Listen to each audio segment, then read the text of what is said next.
Charlie is our son here with Miss Primrose. Rosie, as she's affectionately known. She's a smooth collie. You've seen Spot over there, who's also a smooth collie.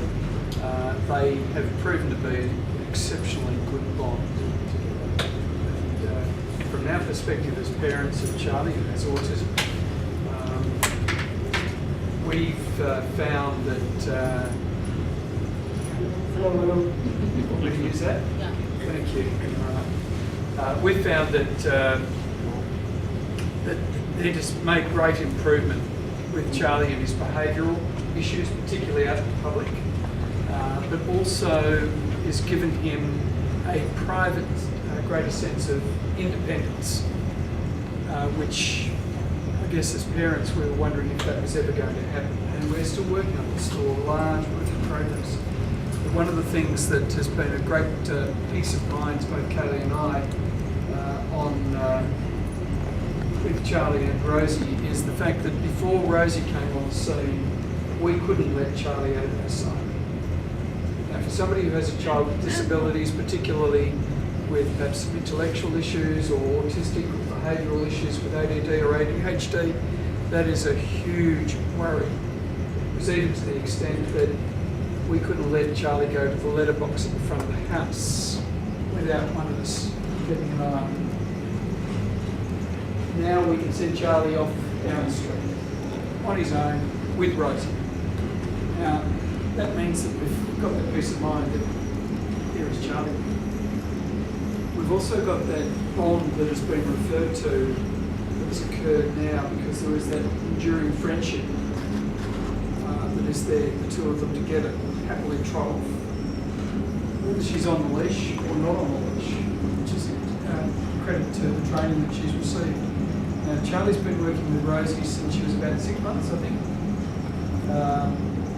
with the initial trainers and obviously with the oversight of Yariv. And we got Charlie in July, I think it was, last year. We got Rosie with Charlie working full-time last year at home, and she's been there ever since. One of the things that I think was raised just before was about the ongoing involvement. And the ongoing involvement from Yariv with us and Charlie has been exceptional. It's been ongoing, it's on a weekly basis. They're there available to us whenever we require, whether it be by phone or visit. There's a weekly training regime that we're involved in. And that's what happens when you take on one of these dogs. It's an ongoing commitment. It's an ongoing commitment not only by us as parents, but also from Charlie.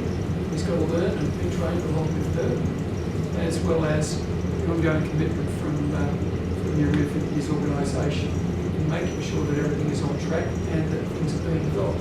We're now going through a stage where some of the issues that we would take for granted, like counting money, going into a shop and buying something, we never thought was going to happen with Charlie.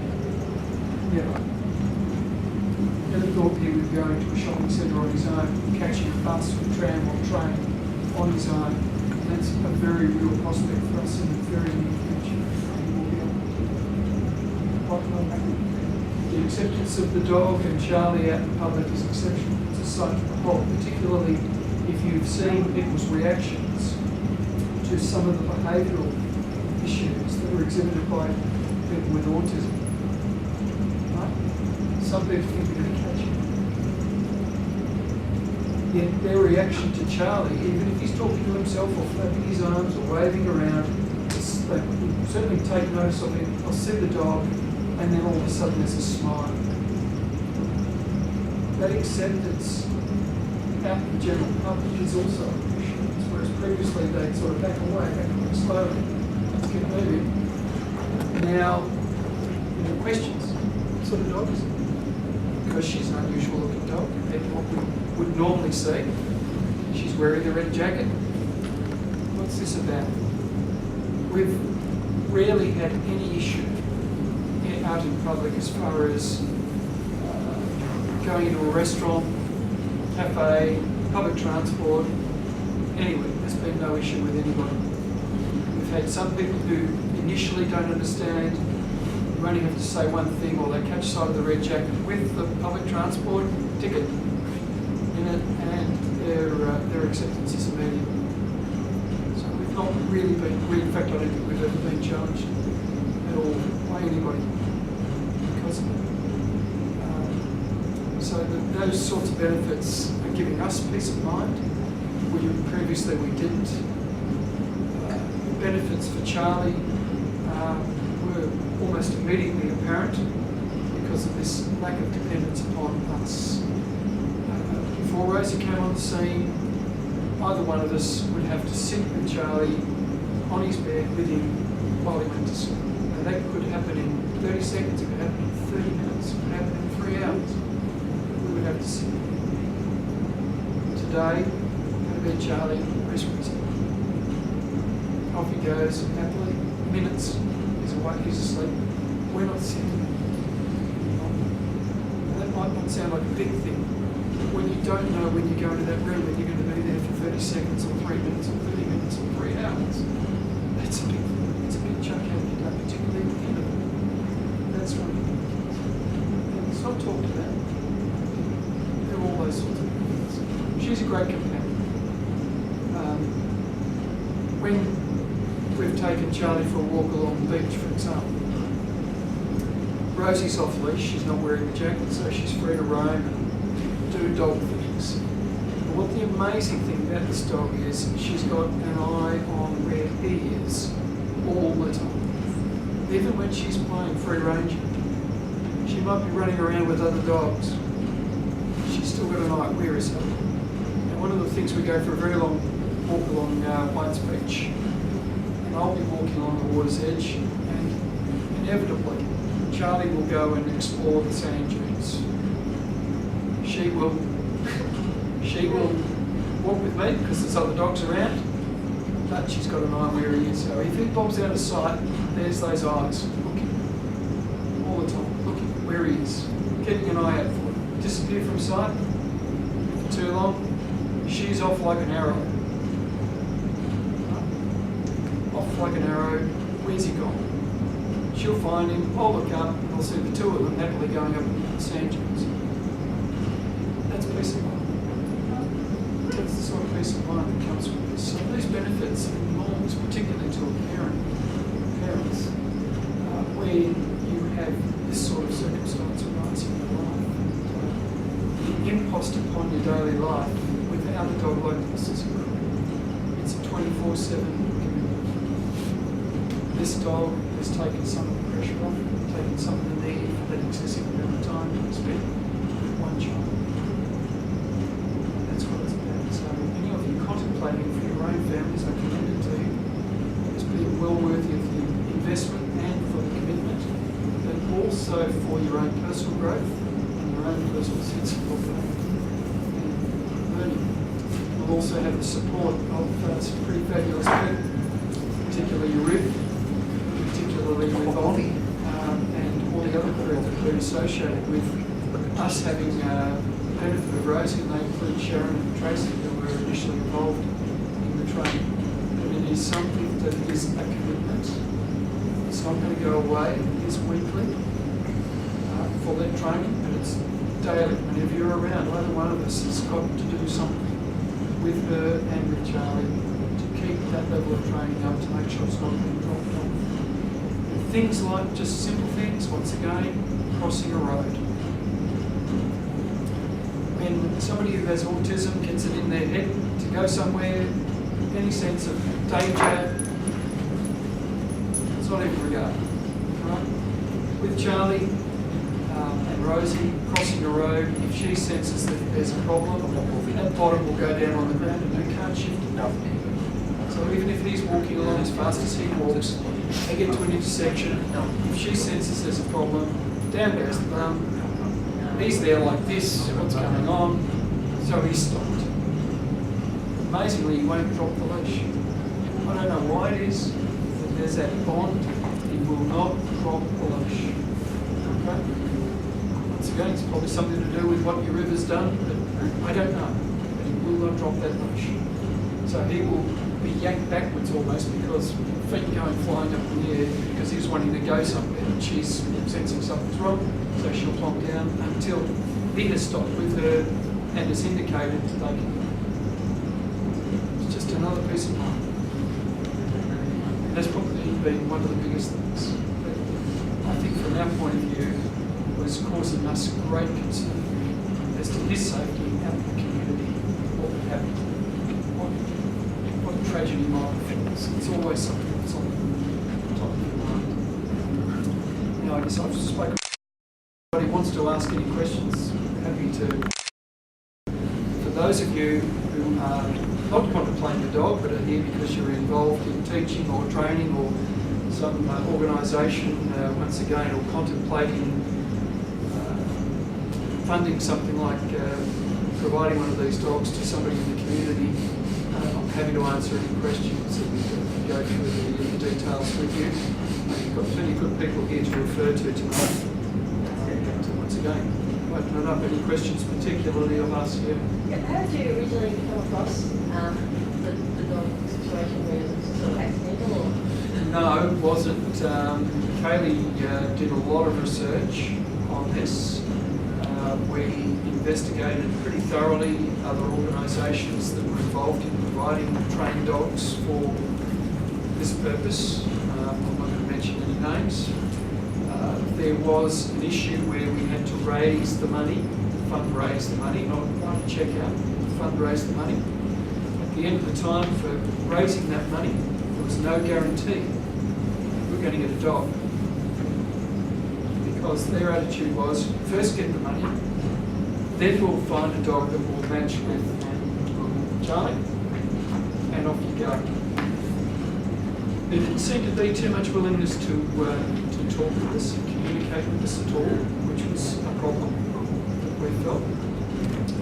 And just so happened that Kaylee saw an article in the newspaper that was talking about Yariv and showed Shadow, I think it might have been.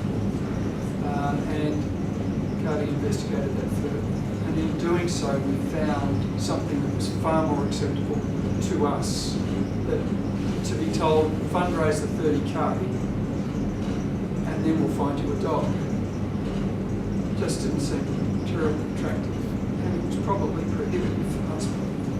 Yeah, that's what the general feeling is, that, and people feel the pressure that they have to have a certain amount of money by a certain time. Correct. And there's things on Facebook here. So. Yeah, and look, you could be, because of your context and your efforts, and this, look, I'm not criticising that organisation or their methods, because there's reasons for it, obviously. One of them's raising awareness, which is a great benefit. But you could be extremely successful in your fundraising and raise far more than $30,000.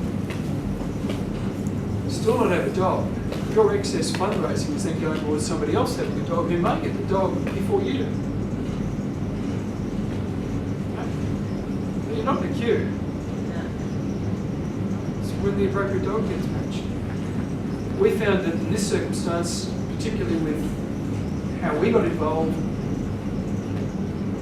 Rosie and Charlie were interacting from a very, very early age, very early stage in Rosie's life. I think it was from 6 months or 7 months. They worked together for one visit a week until July last year, so it was almost 6 months they worked together, and then we've got Rosie full time. Still doing the training on a weekly basis, mind you, but we've got Rosie full time. So there's been that benefit to have access to Yariv, and obviously to want in the early days with Rosie's welfare, and we have not been left on our own. And I know that can be a concern. We simply have not been left on our own. So with regards to like the other people that Charlie's involved with, like therapists and things like that, when they did they not put you sort of like contact with something like this, or No. they just No, because it's not well known enough. Yeah, just because people sort of talk about disability care thingy, that they're funding for dogs and things like that, but I don't think a lot of people are going to know from disability care that that's a possibility or how it's going to function. Can I just say this? I don't know. We haven't been recipients of any funding from the whether that will come in the future, we have not received one. So. There's a lack of understanding from the people that are treating well. But mind you, we all well know and understand the benefits of seeing eye dog for somebody who's vision impaired, and we accept that. They don't get any funding from government either. Under the National Disability Insurance Scheme, that is proposed to change. We hope. One of the things that is on the table, and they are looking at it. So because you mentioned on the internet,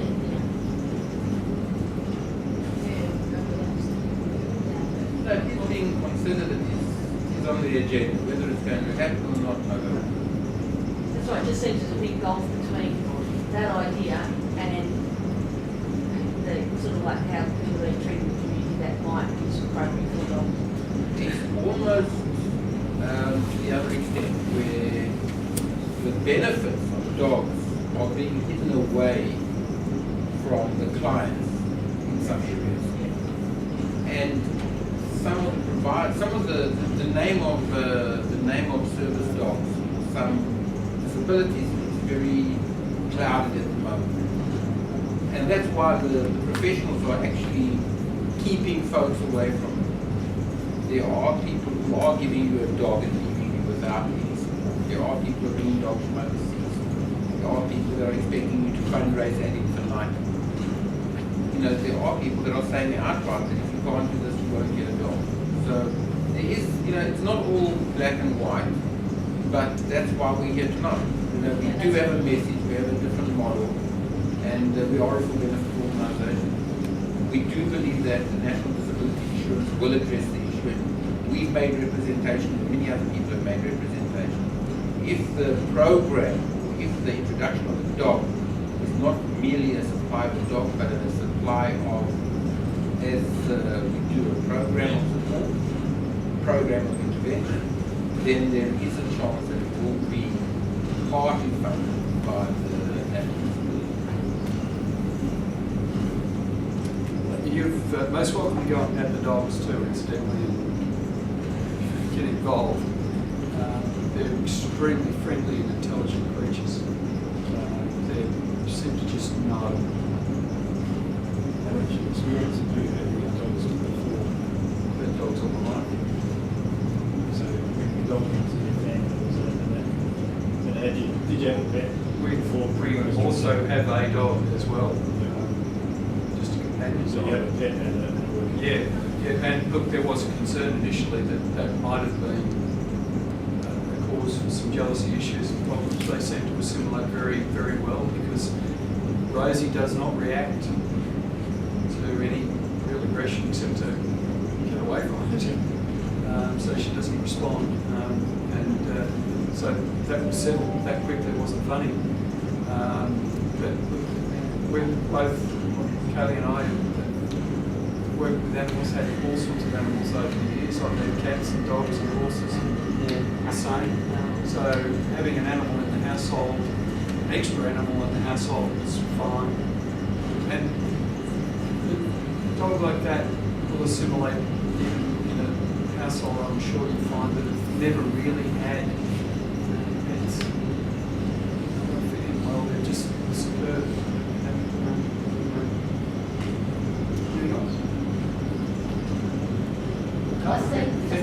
just to say that we experience, I mean, like when you talk about Charlie and Rose, it's like word to word what I can say about them. And it's amazing. It's like word to word. And I can stand there and say exactly the same. Thank you. Thank you, Chris.